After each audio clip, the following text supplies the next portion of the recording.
Hello everyone, welcome back to my channel. So I am back with another series of current event from Nepal's unrest and protest. तो मैं आज बताऊंगी आपको नेपाल में चल रहे काफ़ी बड़े लेवल पर जो प्रोटेस्ट हैं उनके बारे में, और वहाँ के प्रोटेस्ट के पीछे के कॉज को भी मैं बताऊंगी कि कैसे इतने बड़े लेवल पर प्रोटेस्ट चली गई कि वहाँ के पीएम को रिज़ाइन करना पड़ा, जो कि बहुत बड़ी चीज़ है एक सिस्टम ऑफ गवर्नमेंट में। मैं आपको कॉज बताऊं इस प्रोटेस्ट की, तो थोड़ा जानते हैं वहाँ के पॉलिटिकल डायमेंशंस के बारे में। केपी शर्मा ओली वहाँ के नेपाल के प्राइम मिनिस्टर थे, अब नहीं है क्योंकि उन्होंने रिज़ाइन दे दिया ट्यूसडे को। और उनके रेजिग्नेशन का कारण भी एक सिस्टम का फेलियर बताया जा रहा है, जो कि करप्शन को लेकर के बताया गया है यंगस्टर्स के द्वारा। वहाँ की जो सिटीजन्स हैं वो कह रहे हैं ऐसा, और एक बड़ा कॉज भी रहा उनका। KP Sharma Oli communist party से बिलोंग करते हैं और उन्होंने रिज़ाइन भी दे दिया है, और फिलहाल वहाँ पर पीएम कोई नहीं है। और हम ये कह सकते हैं कि वहाँ की सिचुएशन थोड़ी नहीं ज़्यादा ख़राब हो गई है, और शायद हम इसको एक बांग्लादेश, कुछ दिन पहले जो बांग्लादेश में सिचुएशन थी, अनरेस्ट था, उसके सिमिलर कह सकते हैं कुछ हद तक। तो अब मैं मूव करती हूँ इस प्रोटेस्ट के स्लोगन्स या आप नाम कह ले जो भी। तो इस प्रोटेस्ट का सबसे पहले नाम रखा गया है नेपाल्स एंटी करप्शन प्रोटेस्ट, और दूसरा नाम है नेपाल जेंजी प्रोटेस्ट। और जेंजी प्रोटेस्ट के नाम की वजह से ये काफ़ी ज़्यादा फेम भी गेन कर चुका है। जैसा कि आपको पता लग रहा होगा कि जेंजी नाम क्या है। जेन का मीनिंग है जनरेशन, एंड जेड एक जनरेशन का नाम है। जेंजी एक होल ग्रुप ऑफ यंगस्टर्स को रिप्रेजेंट करती है, और जेंजी प्रोटेस्ट कर रहे हैं, इसलिए इसका नाम, दूसरा नाम भी नेपाल जेंजी प्रोटेस्ट रखा गया है। अब जैसा कि आपको दो वजह पता चल चुका है, एक है करप्शन और दूसरा है सोशल मीडिया बैन।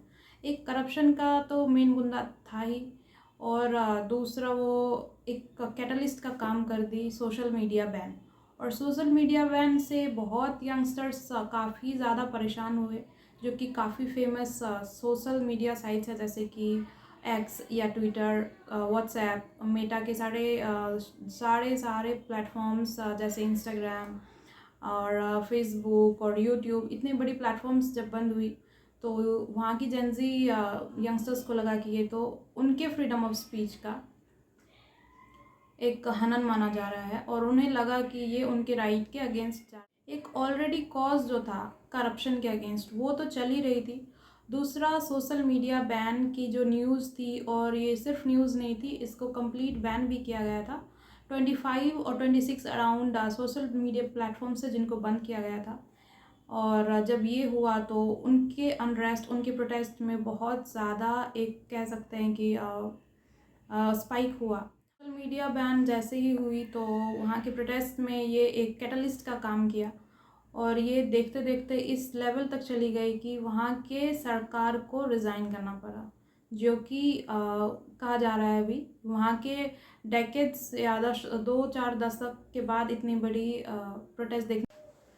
हालांकि सोशल मीडिया के बैन को रिसेंटली नहीं तो एक दिन बाद रिमूव कर दिया गया इस मास लेवल के प्रोटेस्ट को देखते हुए, बट ये प्रोटेस्ट उसके बाद भी नहीं रुकी, और वो ऐसा डिमांड कर रहे हैं कि उनकी जो पीएम हैं वो strong like Narendra Modi able नहीं थे रूल करने के, जिसके कारण से इतने ज़्यादा करप्शन थी वहाँ पे। और वो यंगस्टर्स ये भी कह रहे हैं कि जो नॉर्मल लोग हैं, जो ऑर्डिनरी आम जनता है वहाँ की, वो परेशान है अपनी लाइवलीहुड। अपना आम आदमी जो है नेपाल के, वो काफ़ी ज़्यादा हार्ड वर्किंग है, पर उसके बाद भी उनके लाइफस्टाइल में कुछ खास चेंजेस नहीं आ रहे हैं। बट जब पॉलिटिकल पार्टीज़ के मिनिस्टर्स हों या उनकी फैमिली हो, उनको देखते हैं तो वो ऐसा उनको फील होता है कि वो बिना मेहनत के इतनी ज़्यादा चीज़ें पा रहे हैं, और उनकी लाइफ बेटर हो रही है, पर वो जहाँ के जहाँ वहीं हैं। तो एक बड़ा कॉज जो था करप्शन के अगेंस्ट, जो कि सही भी है, कहीं की भी पॉलिटिकल पार्टी है और अगर इतने मास लेवल पर करप्शन हो रहा है तो उसके अगेंस्ट वहाँ के सिटीजन्स को खड़ा बिल्कुल होना चाहिए, प्रोटेस्ट करना चाहिए। इसी प्रोटेस्ट में एक और बड़ा हादसा ये भी हुआ कि झलानाथ खानल जो वहाँ के एक्स-पीएम रहे, उनकी वाइफ राज्य लक्ष्मी जिंदा जल गई, जो कि बहुत ही दुखद खबर है। नेपाल की जेंजी सिटीजन जो कि इतने लेवल पर आक्रोश दिखा रही है, गुस्सा दिखा रही है, उनके गुस्से का कारण बिल्कुल नकार भी नहीं सकते हैं, क्योंकि जो प्रोटेस्ट कर रहे थे उनमें 22 से 23 लोग बताया जा रहा है, गवर्नमेंट ऑफिशियल डेटा के अकॉर्डिंग 22 से 23 लोग मर चुके हैं और 300 से ज़्यादा लोग घायल भी हुए हैं। और ये क्लैश जो हो रहा है वहाँ की पुलिस और जो प्रोटेस्टर्स हैं, जो एंटी करप्शन के अगेंस्ट हैं, प्रोटेस्ट कर रहे हैं, उनके बीच हो रही है। और इस क्लैश के बीच में न जाने कितने लोग और भी मारे गए होंगे, क्योंकि टोटल डेटा अभी किसी के पास है नहीं। और ये जो कंट्री वाइड नेपाल की प्रोटेस्ट चल रही है वो हर जगह इक्वली लेवल पर देखा जा रहा है, पर ज़्यादा अगर देखा जाए तो काठमांडू, जो कि नेपाल की राजधानी बताई जाती है, वहाँ पर हो रही है। और जो भी प्रोटेस्टर्स हैं वो पार्लियामेंट हाउस को तोड़ फोड़ से लेकर के मिनिस्टर्स के घर को भी जलाना और काफ़ी लेवल तक क्षति कर रहे हैं। तो एक ये मास लेवल का स्ट्राइक हो चुका है गवर्नमेंट के अगेंस्ट, जो कि उनके मशीनरी फेलियर बता रही है। और अब आगे चलते हैं। जेंजी के जो बैनर्स हैं, प्लेकार्ड्स हैं, उन पर लिखा कुछ कुछ टर्म्स भी हैं, जैसे #नेपो बेबी, #नेपो किड्स। तो ये नेपो किड्स और नेपो बेबी जो है पॉलिटिकल पार्टीज़ या पॉलिटिकल मिनिस्टर्स के जो बच्चे हैं जो लेविश लाइफ जीते हैं, उन लेविश लाइफस्टाइल के अगेंस्ट ये हैशटैग्स भी यूज़ कर रहे हैं। पर कुछ सोर्सेस ये भी बोल रही हैं कि केपी शर्मा ओली जो रिज़ाइन दे चुके हैं पीएम की पोस्ट से, वो नेपाल छोड़कर किसी और कंट्री जा रहे हैं। इस अनरेस्ट के बीच में अब ये भी देखना काफ़ी इम्पॉर्टेंट है कि वहाँ की जो नेक्स्ट पीएम है वो कौन होंगे, और तब तक वहाँ की क्या स्थिति रहती है और कितने लोग वहाँ परेशान हैं या प्रोटेस्ट कर रहे हैं।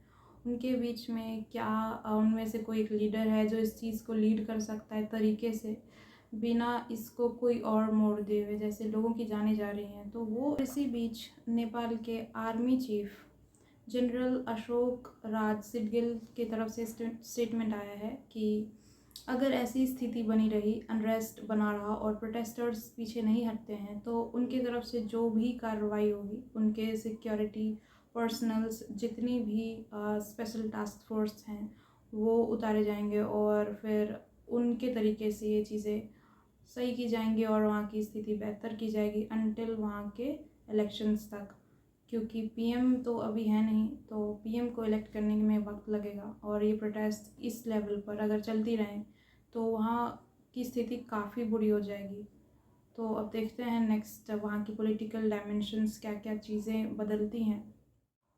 और जेंजी प्रोटेस्टर्स की एक मांग तो पूरी हो गई है, सोशल मीडिया बैन को कम्प्लीटली हटा दिया गया है और वापस से सारी चीज़ें सोशल मीडिया ऐप्स जो भी हैं वो, तो जिन 25 सोशल मीडिया ऐप्स को बैन किया गया था वो सारी ऐप्स अब अवेलेबल हैं। तो प्रोटेस्टर्स की एक मांग तो पूरी हो गई है। दूसरी मांग उनकी ये भी है कि गवर्नमेंट अपनी तरफ से अकाउंटेबिलिटी और रिफॉर्म्स लें। तो एक अकाउंटेबल गवर्नमेंट होगी वहाँ पर, और एक स्टेबल गवर्नमेंट जब होगी तो कंट्री ग्रो करेगी और वहाँ के लोग जो फोर्स्ड माइग्रेशन है, वहाँ की माइग्रेशन रुके। और उनकी एक बहुत बड़ी डिमांड भी है फोर्स्ड माइग्रेशन को लेकर के, क्योंकि वहाँ की गवर्नमेंट कुछ स्टेप्स नहीं ले रही है एम्प्लॉयमेंट को लेकर के। प्रोटेस्टर्स के द्वारा ये भी कहा गया है कि अगर उनकी डिमांड्स और उन्होंने जो भी अकाउंटेबिलिटी और रिफॉर्म्स की बात की है, अगर वो पूरी नहीं होती है और गवर्नमेंट फुलफिल नहीं करती हैं, तो प्रोटेस्टर्स ये भी कह रहे हैं कि इस प्रोटेस्ट से भी ज़्यादा स्केल की वो प्रोटेस्ट कर सकते हैं। तो एक टाइप का मैसेज भी है गवर्नमेंट को कि जो भी गवर्नमेंट बनती है तो उनकी जो भी जवाबदेही हो वो कंप्लीट करे और अच्छे तरीके से। So it was a good message to government, but इसमें जो भी कुछ बुरी चीज़ें थी वो नहीं होनी चाहिए थी, किसी की जान नहीं जानी चाहिए थी। खैर, उम्मीद करती हूँ वहाँ की जो भी अनरेस्ट है या प्रोटेस्ट है वो जल्दी से जल्दी रुक जाए और वापस से लोग अपनी नॉर्मल लाइफ जिएँ। और बस यहीं तक था आज की video. So thank you so much. और अगर आप नए हैं इस वीडियो पर, और अगर आप न्यू हैं इस चैनल पर, तो प्लीज़ सब्सक्राइब कर दीजिए और Thank you so much. Please like and share and comment. Bye bye. Take care.